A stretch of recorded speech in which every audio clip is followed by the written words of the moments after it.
Muito bem, nossa próxima palestrante, com o tema processo oral, a relevância da identidade física do juiz nas audiências telepresenciais, é a professora Renata Vieira Maia, professora de Direito e Processo Civil na graduação e na pós-graduação da Faculdade de Direito da UFMG, coordenadora da Divisão de Assistência Judiciária DAJ e da Câmara de Mediação Extrajudicial da Faculdade de Direito da UFMG. E também co-orientadora do projeto de pesquisa Observatório do Judiciário. Além de tudo isso, ainda tem tempo para ser uma excelente advogada. Eu passo a palavra para a professora Renata Vieira Maia. Muitíssimo obrigada, doutor Armando, meu colega, a quem cumprimento aqui, todos os colegas aqui presentes nessa sala virtual. Eu gostaria de fazer uma saudação inicial aqui à OAB Minas Gerais, na pessoa do professor Raimundinho e Helena Dalla Mônica, ao professor Bernardo Câmara, que me convidou a estar aqui hoje, e na pessoa de quem eu cumprimento todos os demais membros e organizadores, integrantes aí da Comissão de Processo da OAB, que vem fazendo um excelente trabalho. Tá? Não posso deixar de saudar aqui também os meus colegas, o doutor Carlos e o doutor José Marcos, meu colega da UFMG, para essa noite virtual, esse novo normal do qual nós estamos vivendo. Essa minha palestra, e eu agradeço ao professor Bernardo Câmara por permitir que eu escolhesse esse tema, porque eu sou aficionada pelo processo oral, foi objeto da minha tese, e a partir do momento que vem esse novo normal, com essa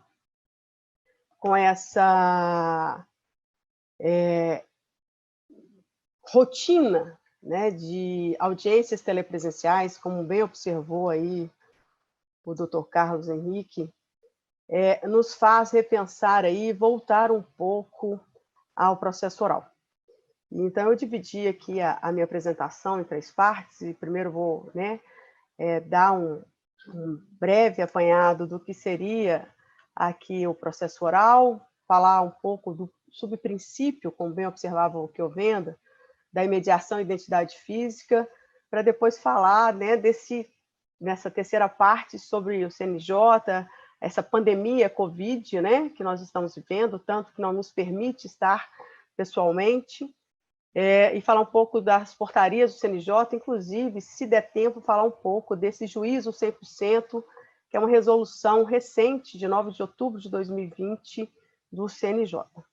Pois bem, o processo oral, como bem observava Vac e Kiovenda, é um processo em que o próprio juiz deve proferir a decisão com base naqueles elementos de sua convicção, ou seja, aquele juiz que interroga as partes, as testemunhas, os peritos. É aquele juiz que vai examinar por seus próprios olhos os objetos e lugares da controvérsia, ou seja, o princípio da imediação. Mas para que isso se torne possível, impõe-se que o juiz seja a mesma pessoa física do princípio ao fim do tratamento da causa. E aí nós temos o que nós chamamos de princípio da identidade do juiz. Além disso, é necessário para o processo oral que se observe o princípio da concentração, ou seja, que as atividades processuais se concentrem em breve período de tempo, e se desdobrem sem interrupção alguma, resolvendo-se assim todos os incidentes em ato contínuo. Seria o princípio da concentração. Além disso, que advém também do processo oral, por óbvio, é o meio, é esse contato, entre as partes, o juiz, e que esse contato seja imediato, é a imediação. Então, que se prevaleça aí a palavra, o discurso falado, e não somente o discurso escrito. Então, em suma, o processo oral, nós temos como uma tríade que o sustenta: a imediação, a identidade física do juiz, a preferência em audiências, do discurso falado, a concentração. E aí, o José Kiovenda, ele já advertia há muito, que tanto a oralidade como a imediação seriam impraticáveis se os diversos atos processuais se desenvolvessem perante pessoas físicas a cada trecho variadas. Isso quer dizer o quê? O processo não pode ser como uma obra que qualquer um inicia e outro finaliza, né? Então, o processo não pode ser, até porque exige que seja aí, que haja uma unidade de pessoa que o realiza. E na mesma linha do José Pichovenda, o Barbosa Moreira, em 1989, um artigo dele, que eu gosto muito de utilizar na pós-graduação, que é sobre a participação do juiz no processo civil, ele já apontava aí qual que seria o problema, né, no Brasil, por não observância, já sob a égide do CPC de 73, que previa, inclusive, né, a presença, que tinha o princípio da identidade física do juiz, ainda que mitigado, que o que ocorria no processo civil brasileiro era a dificuldade de termos, né, assim como sempre apregoou Pichovenda, essa identidade do juiz do início ao fim. E ele apontava que isso se residia muito nas mudanças sucessivas de direção no curso do processo, e que o juiz, sabendo que ele iria presidir o feito por breve tempo, seria natural, né, que ele se interessasse pouco ou nada pelo processo. E aí ele tratava, né, trata o processo como um mero trambolho. E aí era a grande dificuldade de termos essa participação, né, do juiz no processo. Tá? Pois bem, e aí a questão do princípio da imediação, identidade física do juiz, que é o tema que faz parte dessa tríade aí do processo oral que eu gosto e gostaria de tratar aqui na noite de hoje, ele é estreitamente ligado e correlato ao princípio da oralidade. Ou seja, é sem dúvida por meio dessa mediação que nós temos o contato direto entre as partes, advogados e o juiz. É um instrumento a propiciar uma maior humanização do processo. Tanto que Sentes Belendo já dizia que quando duas ou mais pessoas se encontram cara a cara, a forma de comunicação é mais natural. É muito mais natural do que a forma escrita. E, sobretudo agora, né, eu acompanhei a parte final da palestra do Dierle e fiquei um tanto quanto preocupada. Então, nós vamos trabalhar com robô, com estratégia jurídica do que já está antecipando, inclusive, pensamento do juiz.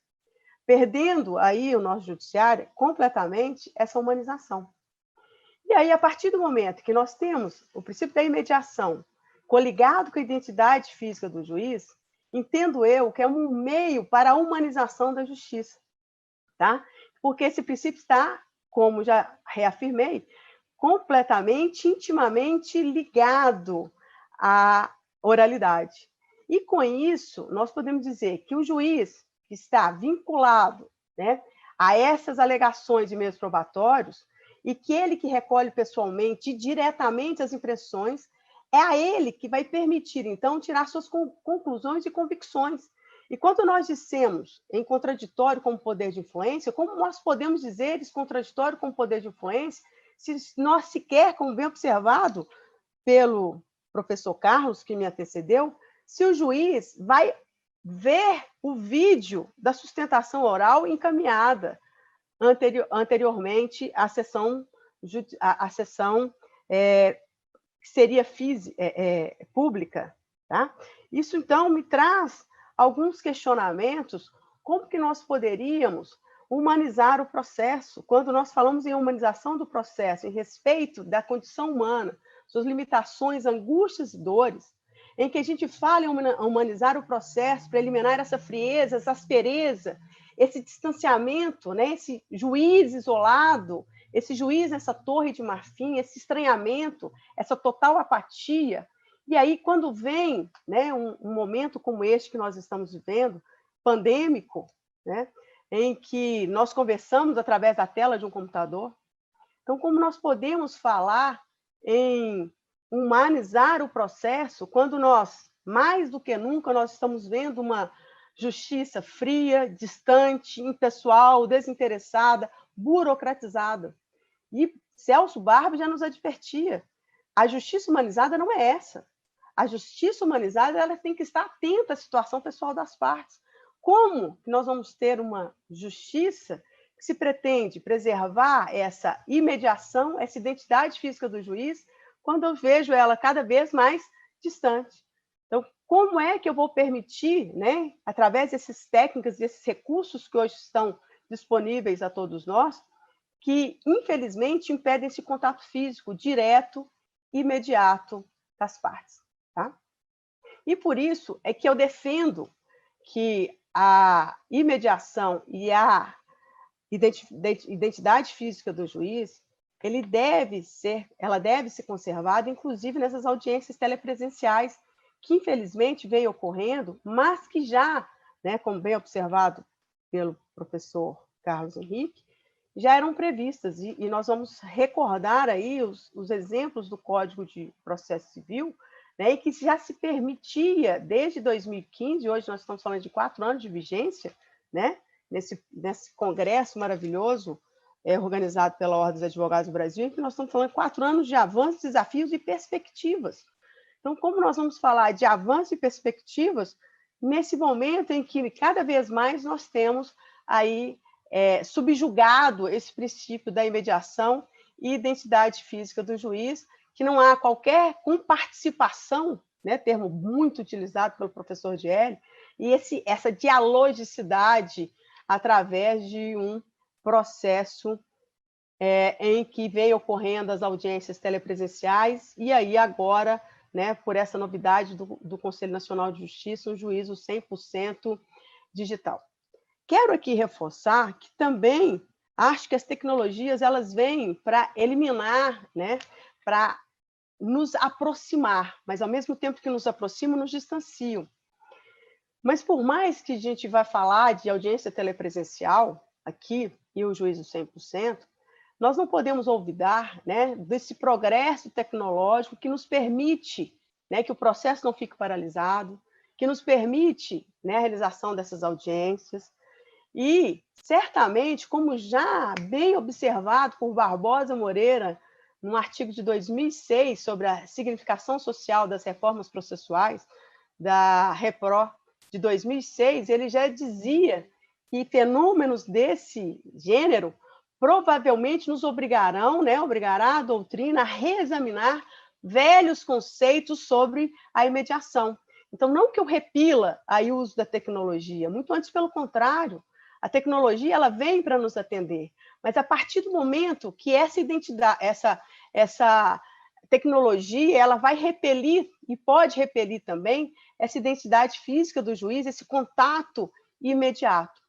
E aí nós temos que buscar, né, aliar a tecnologia a esses velhos, né, postulados do processo que desde o século passado nós já vimos aí pela reforma, né, empreendida, essa reforma em prol da oralidade empreendida pelo Chovenda, pelo Klein e tantos outros que antecederam, né, sobretudo em França, e na Alemanha, na Áustria, e por aí vai.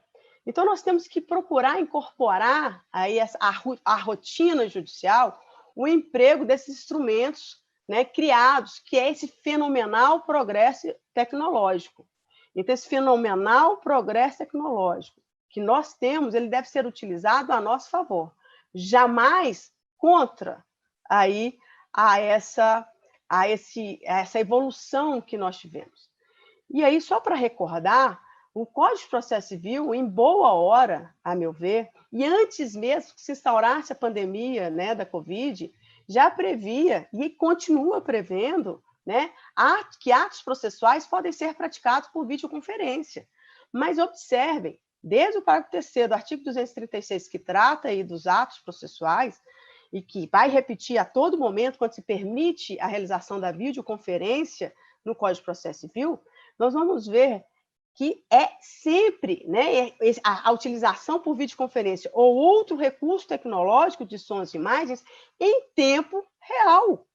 E aí nós vamos ver essa utilização, né, desse videoconferência outro recurso tecnológico que vier a ser encontrado aí, por sons e imagens em tempo real, para depoimento pessoal, previsto para o terceiro do artigo 385, a oitiva de testemunhas ou ouvida de testemunhas, artigo 453, parágrafo 1º, a careação, né, entre as testemunhas, 461, parágrafo 2º, até mesmo a sustentação oral. Isso é uma forma de encurtar as distâncias, é permitir, mais do que nunca, e quando veio, né, essas normas no Código de Processo Civil, de imediato, eu fiquei assim, imaginando que é uma forma de encurtamento dessas distâncias, aquelas distâncias que o Buzaide disse que o nosso código não estaria preparado em 1973 para receber, né, o processo oral em sua integral pureza, justamente pela extensão territorial, continental que nós tínhamos.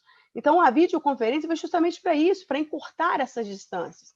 Mas esse uso tecnológico, como o próprio código diz, é em tempo real.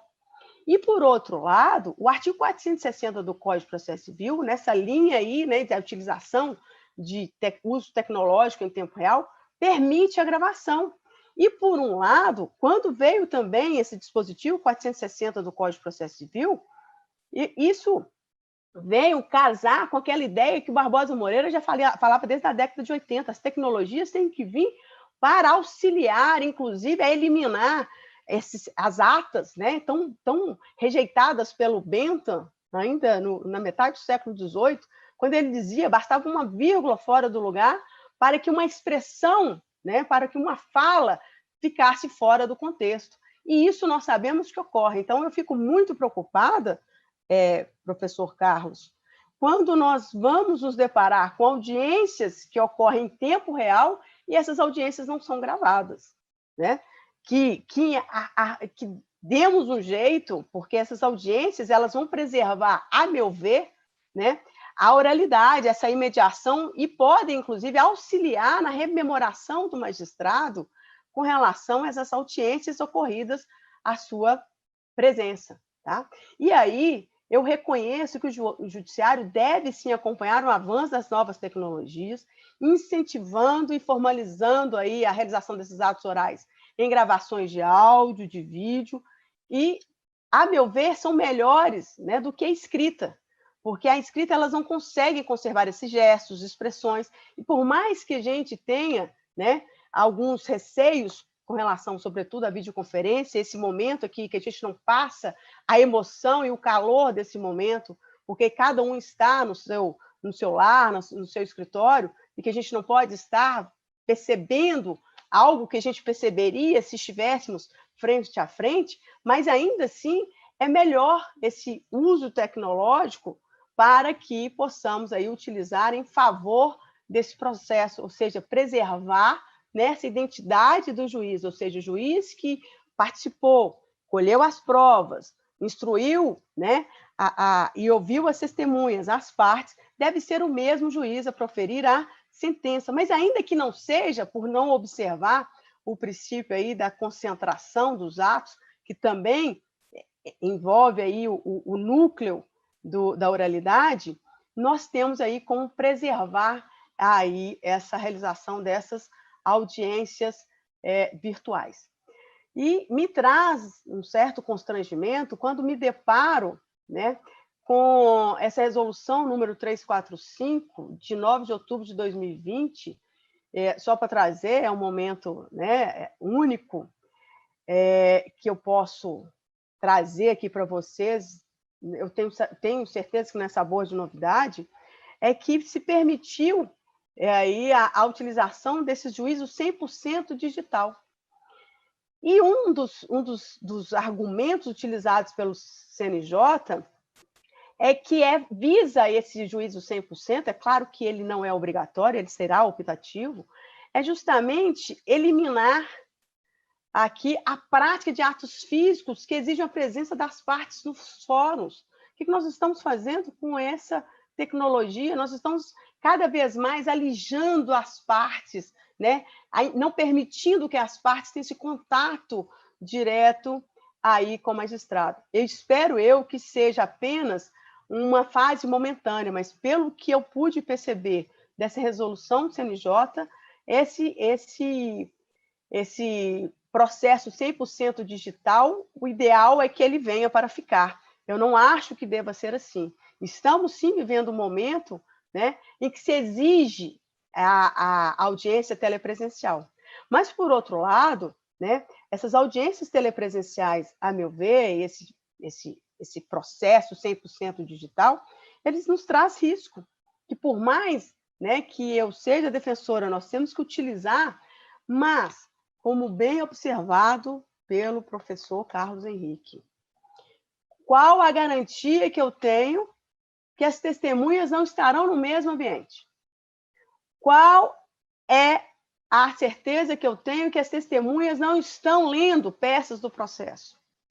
Qual é a certeza que eu tenho que o artigo 387 do CPC, que dispõe que as partes não podem servir-se de escritos anteriormente preparados para o seu depoimento pessoal, não estejam, né, por trás de um computador ou do celular, lendo o texto. Tá? Então, são essas as minhas preocupações que eu trago. E, além dessas, a questão da publicidade dos atos. E aí, sem adentrar na polemização, né, do que a gente conhece aí muito bem, que é o televisionamento das sessões do Supremo Tribunal Federal. Mas eu fui lá quando o Marco Aurélio criou por meio de decreto, né, determinou por meio de decreto, o televisionamento das sessões do julgamento.